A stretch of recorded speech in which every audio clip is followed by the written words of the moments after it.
Hello दोस्तों, नमस्कार। मैं सौरभ शुक्ला आपका स्वागत करता हूं the Vinayak S7 Shukla learning hub में। चलो क्लास चालू करते हैं। लेकिन क्लास चालू करने से पहले हम भगवान को नमन करेंगे। तो आज हम किस भगवान को नमन करेंगे? आज हम करेंगे देवों के देव महादेव को नमन, मतलब भगवान शिव को, मतलब भगवान शंभू को। भगवान शंभू, भगवान शिव एक ही मतलब है, मतलब भगवान शिव को हम आज नमन करेंगे। तो आप भी मेरे साथ नमन करें और मैं जो बोल रहा हूँ उसको दोहराए। तो स्टार्ट करते हैं। ओम नमः शिवाय। एक और बार बोलते हैं, ओम नमः शिवाय। जोर से बोलो, जोश में बोलो, ओम नमः शिवाय। चलो, भगवान शिव ने भी हमें आशीर्वाद दे दिया है पढ़ाई करने के लिए, समझने के लिए, और जो मैं पढ़ाऊंगा आपको समझ में आ जाए, इसलिए आपको भगवान शिव ने आशीर्वाद दे दिया है। तो हम चालू करते हैं अपनी क्लास को। तो आज की क्लास में हम पढ़ेंगे क्लास 11 की maths NCERT chapter 4 complex number and quadratic equation. तो ये कॉम्प्लेक्स नंबर और क्वाड्रेटिक इक्वेशन का पार्ट 3 है। पार्ट 1 में मैंने आपको कॉम्प्लेक्स नंबर के इंट्रोडक्शन दिया था, कुछ एग्जाम्पल बताए थे कि कॉम्प्लेक्स नंबर होते क्या है और कैसे होते हैं। तो चलो स्टार्ट करते हैं अपने चैप्टर को। तो मैं पहले आपको बताना चाहता हूँ कि मैंने आपको कहाँ तक पढ़ा चुका हूँ। तो मैंने आपको कॉम्प्लेक्स नंबर का इंट्रोडक्शन दे दिया है, कई एग्जाम्पल आपको दिए हैं, और कई एग्जाम्पल दिए, और आयोटा के बारे में बताया था कि आयोटा क्या होता है। मैंने आयोटा क्या होता है, अंडर रूट -1, और आयोटा स्क्वायर क्या होता है, -1। ये मैंने आपको बताया था। फिर अलजेब्रा ऑफ कॉम्प्लेक्स नंबर के बारे में हमने बात करा था, जिसमें हम पहला पार्ट सीख रहे थे, addition of two complex number. तो हमने बेसिक जो होता है दो कॉम्प्लेक्स नंबर को ऐड करने का, वो बेसिक हमने सीखा था। क्या था बेसिक?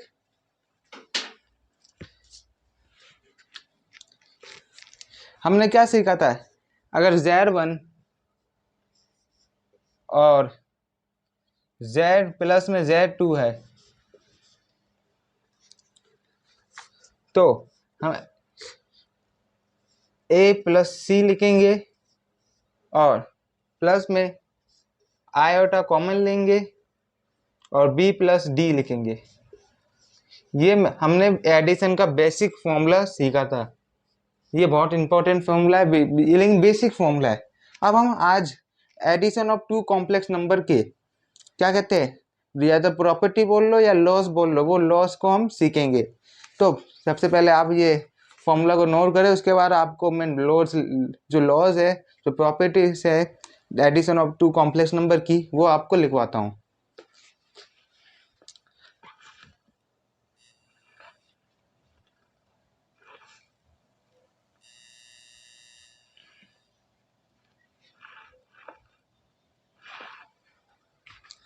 हाँ, जैसे मैंने बोला कि दो कॉम्प्लेक्स नंबर को ऐड करने के लिए कुछ हमें प्रॉपर्टीज सीखनी पड़ेगी, कुछ लॉस को सीखने पड़ेंगे, जब जाके हम एडिशन कर सकते हैं किसका, दो कॉम्प्लेक्स नंबर का। तो पहली नंबर पे पहली प्रॉपर्टी आती है हमारे पास, the closure law. The closure law ये होती क्या है? क्लोजर लॉ इसका मतलब क्या है मैं बताता हूँ। कोई भी दो कॉम्प्लेक्स नंबर के सम हम करते हैं तो उसका सम हमेशा कॉम्प्लेक्स नंबर ही होएगा। उसे हम क्या कहते हैं, द क्लोजर लॉ। मतलब जब भी हम दो कॉम्प्लेक्स नंबर का हम सम करेंगे तो उसका सम क्या आएगा, उसका सम क्या आएगा, वो भी कॉम्प्लेक्स नंबर ही होएगा। अरे जैसे कि हम दो रियल नंबर के एग्जाम्पल से समझाता हूँ। जब हम दो रियल नंबर को ऐड करेंगे तो उसका सम भी रियल नंबर ही आता है ना। ऐसे ही मैं आपको ये क्लोजर लॉ क्या बताता है कि जब भी हम कोई कोई दो कॉम्प्लेक्स नंबर को हम ऐड करेंगे तो जो उसका सॉल्यूशन है, जो उसका सम है, वो भी कॉम्प्लेक्स नंबर ही होएगा। ये ये क्या बताता है, उसको हम क्या कहते हैं, द क्लोजर लॉ कहते हैं। तो इसकी डेफिनेशन में लिखवाता हूँ, आप लिखे, the sum of two complex number क्या है, the sum of of two complex number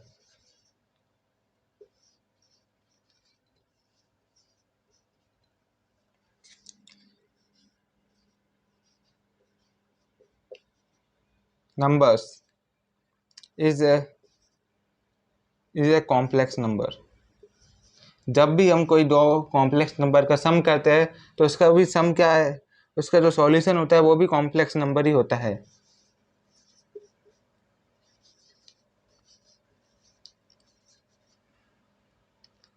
that is that is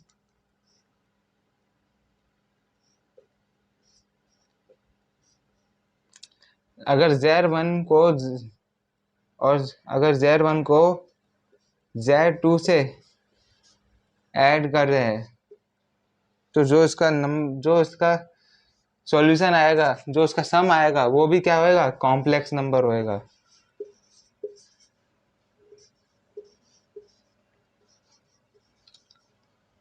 अगर Z1 और Z2 कॉम्प्लेक्स नंबर है और उनका उनका हम क्या कर रहे हैं, ऐड कर रहे हैं, तो उसका जो सॉल्यूशन या बोल लो सम वो क्या होगा, वो भी कॉम्प्लेक्स नंबर होएगा। ये हमारी द क्लोजर लॉ है। चलो आप डेफिनेशन नोट करें, उसके बाद मैं आपको सेकंड लॉ बताता हूँ, द कम्यूटेटिव लॉ। ठीक है,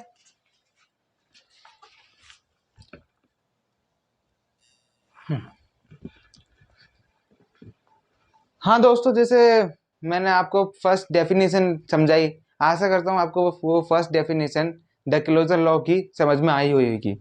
अब हम हमारे पास आते हैं दूसरे नंबर पे, द कम्यूटेटिव लॉ। ये होता क्या है कम्यूटेटिव लॉ? ये addition of two complex number का दूसरे लॉ है। तो मतलब मुझे बताओ ये कम्यूटेटिव लॉ होता क्या है ये कम्यूटेटिव लॉ? तो मैं आपको बताता हूँ। जब भी हम अगर दो हमारे पास कॉम्प्लेक्स नंबर दे रखे हैं Z1 और Z2, और हम उस दो कॉम्प्लेक्स नंबर को ऐड करते हैं Z1 प्लस Z2, या उसको हम ऐसे ऐड करें Z2 प्लस Z1।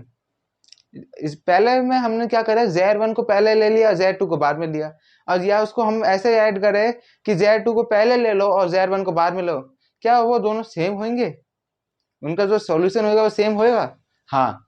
अरे एग्जाम्पल के लिए ये समझो, 2 को 4 से ऐड करो या 4 को 2 से ऐड करो, बात तो सेम ही है ना, आंसर तो 6 ही आएगा। तो इसको हम क्या कहते हैं, द कम्यूटेटिव लॉ। अगर दो कॉम्प्लेक्स नंबर को उल्टे सीधे भी ऐड करते हैं तो आंसर क्या आएगा, वो ही आएगा। तो इसकी डेफिनेशन में लिखवाता हूं, the commutative law for any two complex number, इधर लिखता हूं, for any two complex number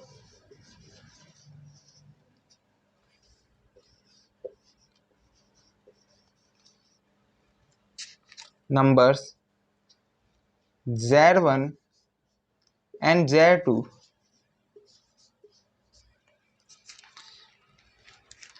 इसको ऐड करेंगे Z1 को Z प्लस Z2 से, या और उसको इस तरह से ऐड करें, Z2 को Z1 से ऐड करें, दे आर सेम,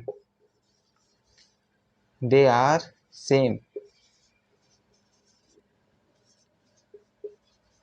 जैसे मैंने आपको बताया कि अगर दो कॉम्प्लेक्स नंबर को सीधा ऐड करो या उल्टा ऐड करो, सॉल्यूशन वही आएगा। जैसे एग्जांपल के लिए जैसे मैंने दिया कि अगर 2 को 4 से ऐड करो तो आएगा 6, या 4 को 2 से ऐड करो फिर भी 6 से आएगा। तो बस यही है क्या है, द कम्यूटेटिव लॉ। इसको ही हम क्या कहते हैं, द कम्यूटेटिव लॉ। ये सेकंड लॉ है हमारा किसका, addition of two complex number का। अब इसको आप डेफिनेशन को नोट करें, फिर मैं आपको और थर्ड लॉ बताऊंगा किसका है, addition of two complex number का।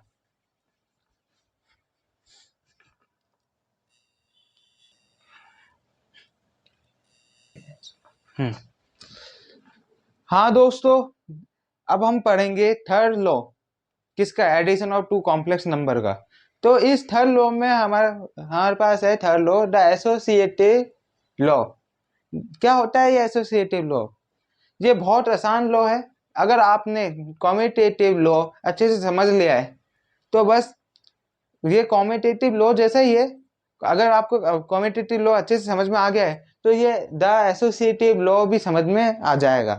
तो एसोसिएटिव लॉ में क्या आता है, जैसे हमारे पास कम्यूटेटिव लॉ में दो कॉम्प्लेक्स नंबर को प्लस कर देते, इसमें हम क्या करेंगे, 3 कॉम्प्लेक्स नंबर को प्लस करेंगे।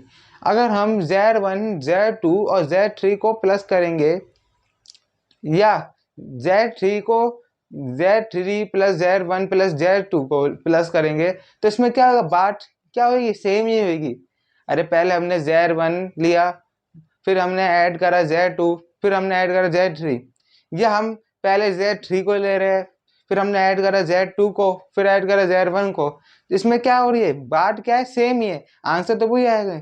वही अगर एक आपको अच्छे से एग्जांपल दूं, या पहले हम लेते हैं 1 को, फिर लेते हैं 2 को, 1 और 2 को साथ में ऐड करते हैं, और Z फिर 3 को ऐड करते हैं, तो 1 प्लस 2 प्लस 3 क्या होएगा, 3 3 6, तो आंसर तो 6 ही आएगा।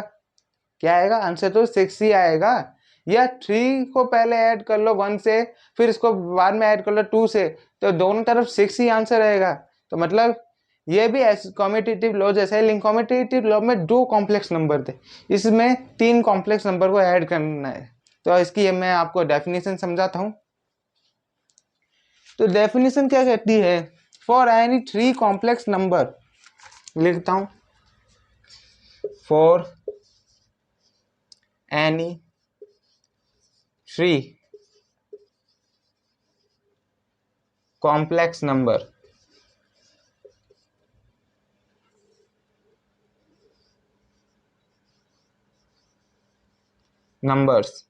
Z1 Z2 Z3, अगर इसको ऐड करते हैं, अगर इधर लिख रहा हूं मैं, अगर हम Z1 प्लस Z2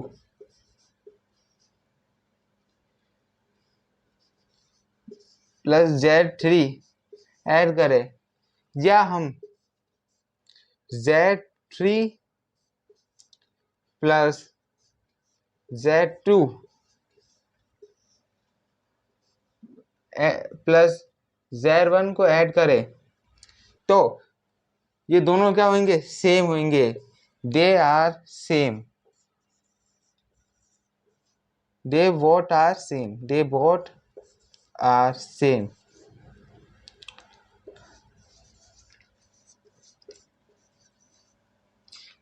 ये है हमारे पास द एसोसिएटिव लॉ। चलो आप इसको नोट करें, उसके बाद मैं आपको फोर्थ लॉ बताता हूँ, the addition of 2 complex number का।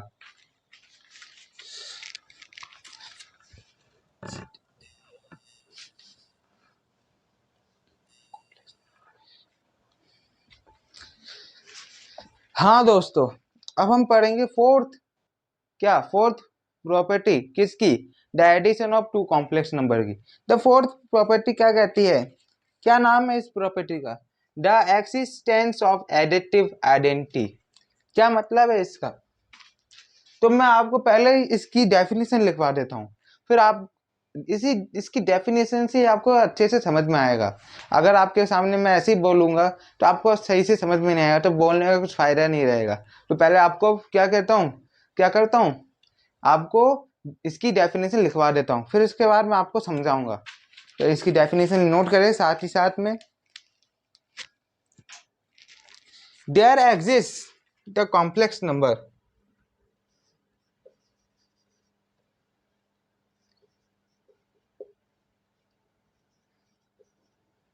the complex number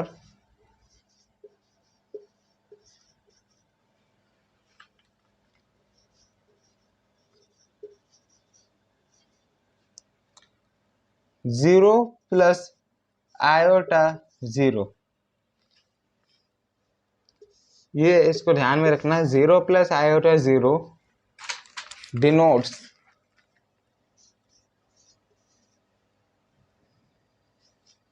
denoted by 0 is called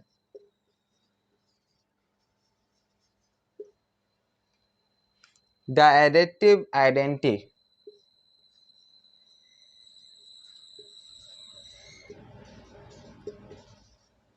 identity, the additive identity, or the zero complex number.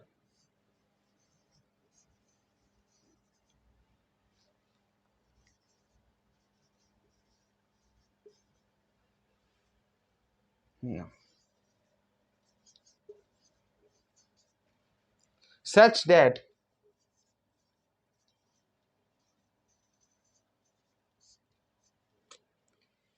for complex number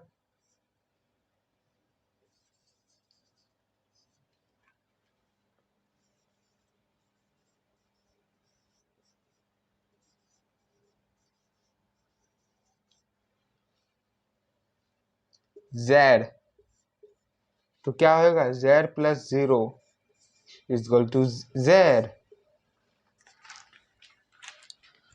आया समझ में कुछ? कैसे आएगा समझ में, मैंने कुछ समझाया है नहीं, अभी तो ओनली आपको इसकी डेफिनेशन लिखवाई है।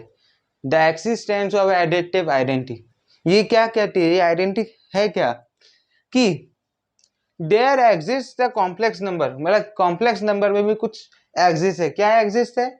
Zero plus iota zero denotes by zero.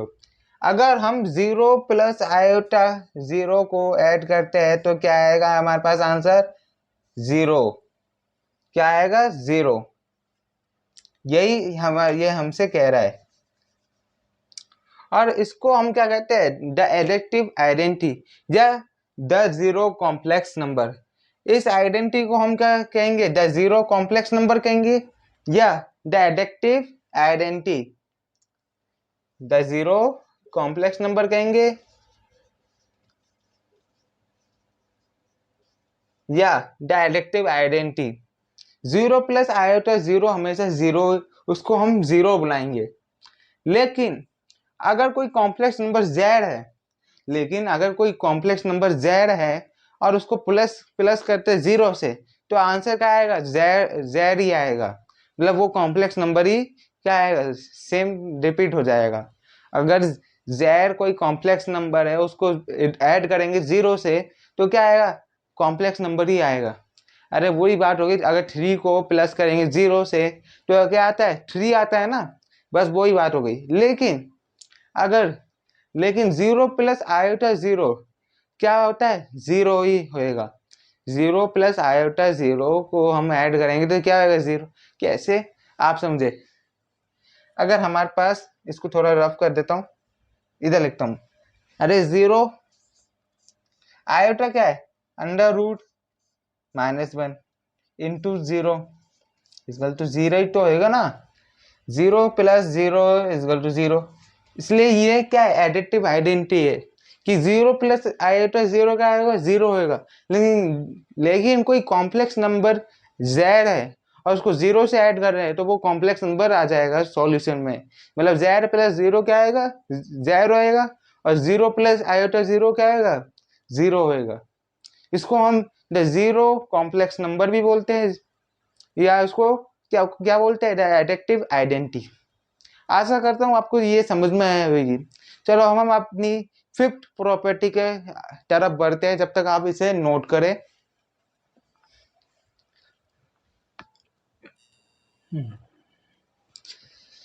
हाँ दोस्तों, आशा करता हूँ आपको अभी तक जो चार प्रॉपर्टी मैंने आपको बताई वो आपको समझ में आ गई होगी। अब हम पढ़ते अब हम पर आगे बढ़ते हैं अपनी last property of addition of two complex number की तरफ। तो हमारे पास द लास्ट प्रॉपर्टी क्या है? The existence of additive inverse. मतलब पहले हमारे फोर्थ प्रॉपर्टी हमारे पास थी the existence of additive identity. अब उसको ही इनवर्स देखते हैं, इनवर्स क्या है। तो पहले मैं आपको लिखवा देता हूँ डेफिनेशन, फिर उसके बाद आपको समझाऊंगा, क्योंकि आपको उसी बाद में ही समझ में आएगा। पहले आप डेफिनेशन लिख ले, फिर आपको ऐसे मैं आप बोलूंगा तो आपको नहीं आएगी समझ में। पहले लिखवा देता हूँ, फिर आपको अच्छे से समझाता हूँ। तो चलो लिखते हैं definition.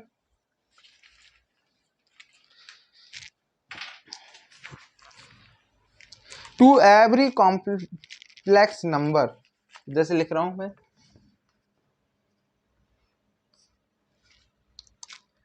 To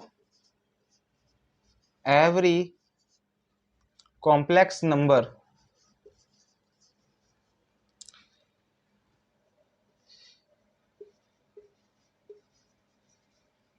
z is equal to a plus iota b.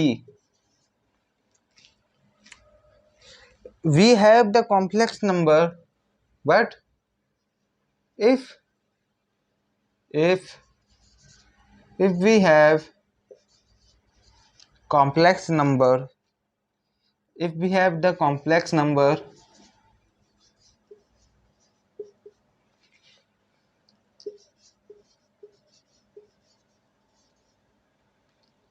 minus a plus iota minus b,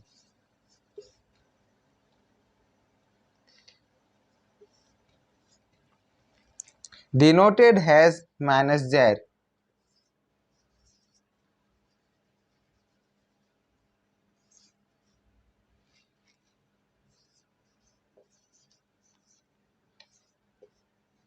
has minus z,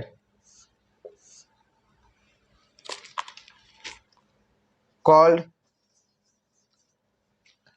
the additive inverse.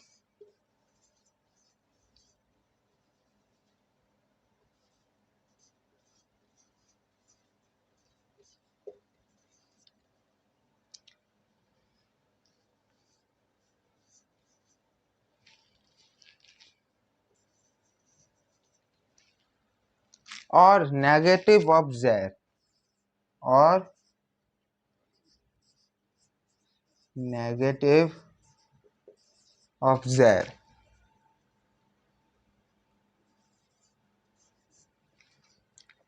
We observe that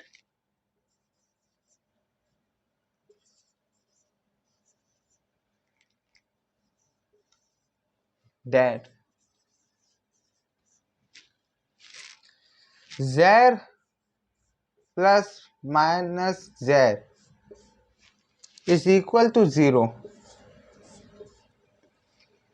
Derivative identity.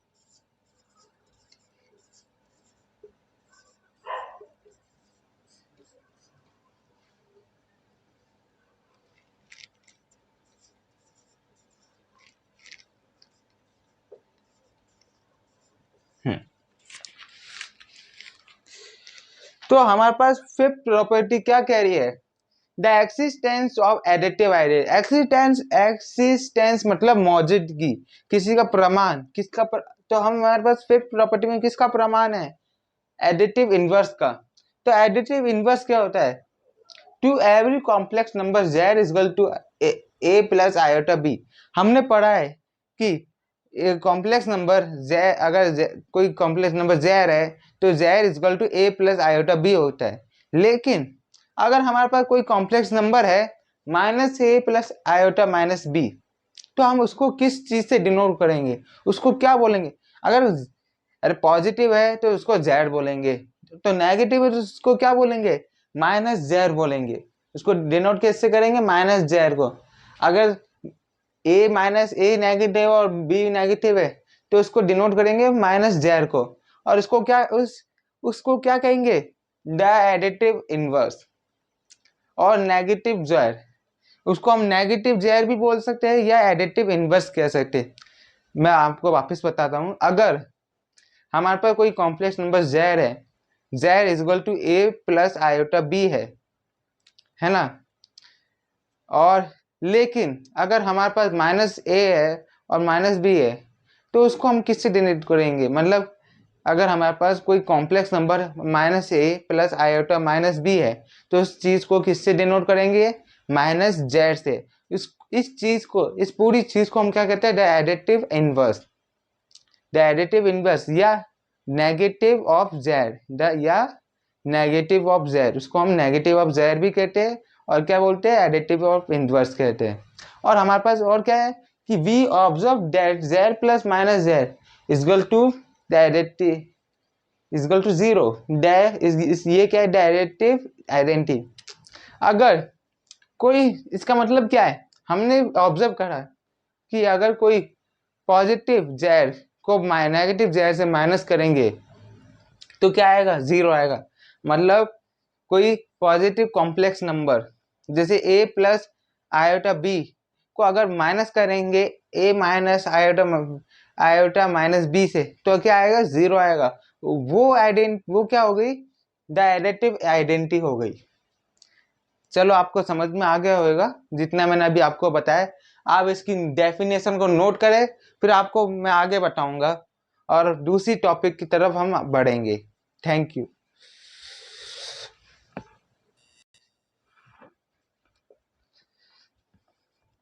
हाँ दोस्तों, मैं आशा करता हूँ अभी तक जितनी भी मैंने addition of two complex number की जो प्रॉपर्टीज बताई है, जो पांचों प्रॉपर्टीज है, वो आपको समझ में आई होगी। तो अभी हमारे वीडियो की जो लेंथ है वो 30 मिनट्स तक पहुंच चुकी है। तो मैं अभी चाहता हूं कि अब हमारी वीडियो की एंडिंग कर दे। तो अगर आपको हमारी वीडियो समझ में आई तो लाइक करें, अगर नहीं आई तो आप कमेंट करें कि क्या किस पार्ट में, किस चीज में, किस क्वेश्चन में और किस टॉपिक आपको समझ में नहीं आया। आप कमेंट करेंगे जब भी तो आपको मैं सॉल्यूशन दे पाऊंगा कमेंट में।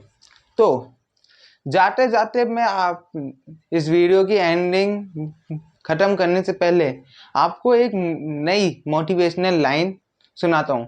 पिछली मोटिवेशनल लाइन मैंने आपको सुनाई थी, तो आप कई लोगों ने वो मोटिवेशनल लाइन लाइक करी थी और दोहराई भी थी अपने किसमें, डेली रूटीन में।